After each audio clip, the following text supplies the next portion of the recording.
So if you could just like basically give us a little bit of your background and like what led you to the Marines. So,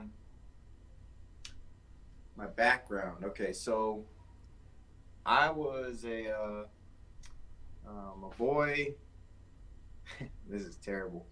Um, I have just sisters, so I was just I was the only boy, so I was always into doing boy stuff, playing in the woods, trying to go hunt and whatever and build stuff. So I was always doing you know typical boy things, and eventually I started realizing when I was graduating high school that I didn't really like school. I didn't want to go to college, so Yeah. I thought, why don't I join the Marines? And really, the motivating factor for me joining the Marines was my great grandfather, who was actually also a really big woodworker, and he had stomach cancer, and he told me when we were in the hospital that I should join the Marines. I said, okay, I'll do that. So then, when I got old enough to join the Marines, then I joined the Marines, and there I went. Nice. Did you already know that you were going to be infantry or? Well, actually, I wasn't technically infantry. Actually, not infantry at all.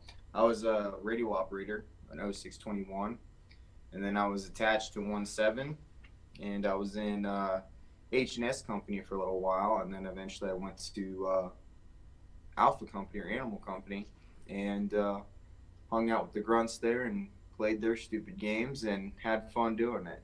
Oh, nice, man. Yeah, That's awesome. And you were, for those who don't know, you were on the 2012 deployment to Afghanistan, correct? yeah, yeah. We went to the Sangin Valley. Right. Yeah, That was so how was that? that was pretty good. Some people got hurt. Some people lost their lives, but we did what we had to do, and we did it well. Um, I was in charge of all of the communication assets for Alpha Company, and I had 11 other outposts that I had to take care of to make sure they had communication and make sure that the radio operators on those um, forward op or those PBs had good communication and all the assets they needed. So there's a big burden on my shoulders with that, but those guys listened to me and they did exactly what I told them to, and they always came out on top. So that worked out pretty good. Yeah, yeah. I mean, we can go back and forth, all making fun of all our attachments, but I mean, at the end of the day, like all our radio operators, even the guys who drove us around, like those guys were brothers. And I'd like you to try and explain to people like what in your own mind or in your own words, like what that brotherhood really is. Like can you kind of conceptualize for people because most people just don't understand what it is. Yeah. So I think that the way that I look at it, and this is, I think everyone's look and outlook and opinion on that is a little different, but somewhat the same. But mine is, at least for me, going out of your way to do it, to do whatever you had to do to make sure that your brother was taken care of. Because what it came down to really was, if people don't talk, then if people don't communicate, then their life could potentially be in danger. So that's the way I looked at it, and that's the way I took it so seriously when I was in Afghanistan, was to make sure that everyone was communicating, everyone was talking well, and going the extra effort to try and make sure that everyone was always talking.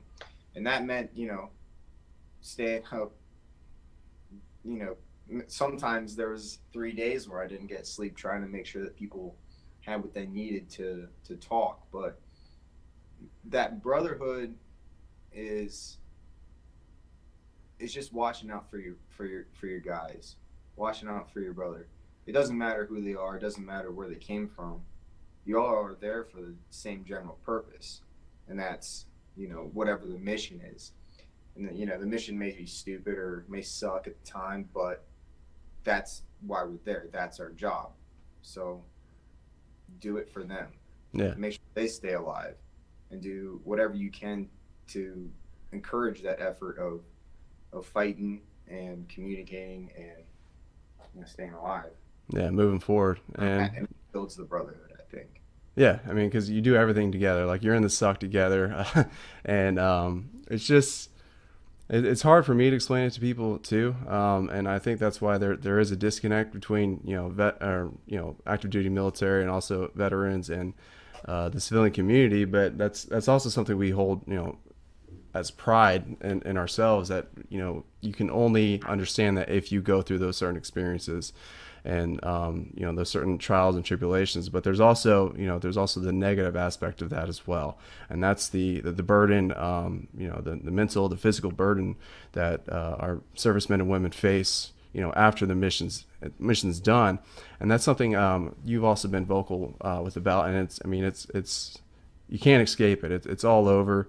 And that's the PTSD epidemic, the suicide epidemic, and that's something that I've taken to heart, and that's why I'm trying to do what I'm doing, in the best fashion I can.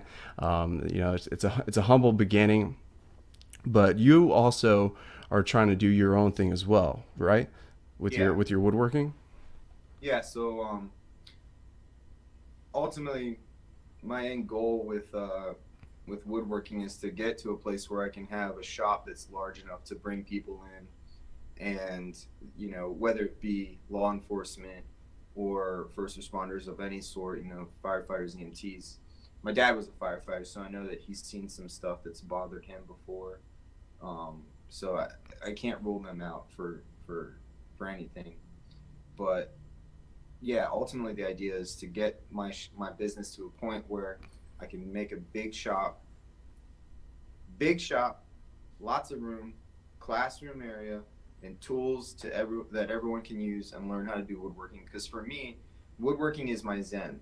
It's like my time that I can put my hands to something and take a piece of wood, you know, a stupid piece of wood like this, and then turn it into something, like that. If you can see that, that's just something small, but the process going from a pile of lumber to a piece of furniture, it's so relaxing, and it clears your mind. And I think that the problem that a lot of guys come into when they have depression or PTSD, or just not even anything as severe as that, but just something that bothers them, is getting their head getting stuck in their head, Mm-hmm. getting out of that hole, really. And it works for me, and I think that it works. I think it could work for other people. It may not work for other people, but when when someone's saying that they're thinking about killing themselves, I think that any effort or any attempt at trying to help that is worth a shot, because it's their life, and that's more important than anything. I genuinely care for every person that I've served with and people that I haven't served with but still serve today. I genuinely care about those people, and I genuinely want to make sure that somehow I can make a difference in those people's lives. And if it doesn't work out that woodworking is the solution to that, then I'll go above and beyond to try and make that effort to get them what they need. As long I mean, I think the hardest part is getting people talking about it, Right. getting people to open up and share, like, hey, I got a problem. Hey, I'm not doing good today. Can I talk to you?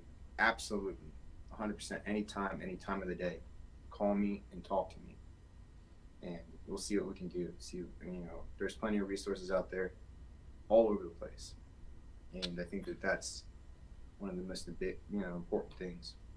Yeah, and you hit on a lot, and I'd like to visit a few points of that. And that was you brought up the resources, and um, ever since I started this site and everything, like I found actually a lot of resources, and I'm going to do my best to provide the resources. But just doing, like, taking a few minutes out of my day to actually specifically and target, like, what resources are out there. I was able to find a lot more, and I think one issue, not only with just the veteran community, but with, like, the veteran affairs, is I think there's a gap in communication between us all.